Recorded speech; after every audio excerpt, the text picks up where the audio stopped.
സഹോദരരെ സ്നേഹവന്ദനം. ഇന്ന് നമ്മൾ കാണുന്നത് നോർത്തേൺ അയർലൻഡിലെ ന്യൂടൗൺ ആർട്സിന് സമീപമുള്ള സ്ക്രാബോ ടവറാണ്. 19-ാം നൂറ്റാണ്ടിൽ നിർമ്മിക്കപ്പെട്ട ഈ ടവറിന് ഏകദേശം 135 അടിയോളം ഉയരമുണ്ട്.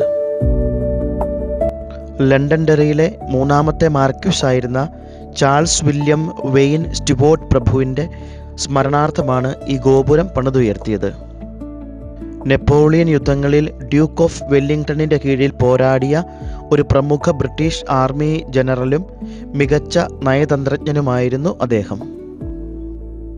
1854 അദ്ദേഹം അന്തരിച്ചപ്പോൾ അദ്ദേഹത്തിൻ്റെ സുഹൃത്തുക്കളും ഭൂ ഉടമകളും ചേർന്ന് ഒരു സ്മാരകം നിർമ്മിക്കാൻ ഫണ്ട് രൂപീകരിച്ചു.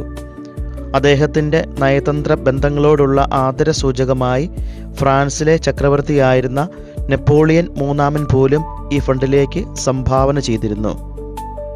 1857 ഫെബ്രുവരി 27-നാണ് ടവറിൻ്റെ തറക്കല്ലിട്ടത്. ഈ ടവറിൻ്റെ നിർമ്മാണത്തിന് ആകെ ചെലവായത് 3010 പൗണ്ടായിരുന്നു. എന്നാൽ ഫണ്ട് പര്യാപ്തമായി ഇല്ലാതിരുന്നതിനാൽ 1859 ഉൾവശം പൂർത്തിയാകാതെ ടവറിൻ്റെ നിർമ്മാണം നിർത്തിവെക്കുകയും ചെയ്തു. ഈ കുന്ന് ഒരു പഴയ അഗ്നിപർവ്വത അവശിഷ്ടമായതുകൊണ്ട് അവിടെയുള്ള പ്രാദേശിക കല്ലുകളാണ് നിർമ്മാണത്തിന് ഉപയോഗിച്ചത്. 1970-കളിൽ ടവർ ഗവൺമെൻറ്റിൻ്റെ ഉടമസ്ഥതയിലാവുകയും ഒരു ചരിത്ര സ്മാരകമായി പ്രഖ്യാപിക്കുകയും ചെയ്തു. 1859 പണം തികയാത്തതിനാൽ നിലച്ചുപോയ പണികളെല്ലാം 1992 സർക്കാർ പുനരുദ്ധരിച്ചു. ഇന്ന് നോർത്തേൺ അയർലൻഡിലെ ഏറ്റവും പ്രശസ്തമായ വിനോദസഞ്ചാര കേന്ദ്രങ്ങളിൽ ഒന്നാണ് സ്ക്രാബോ ടവർ.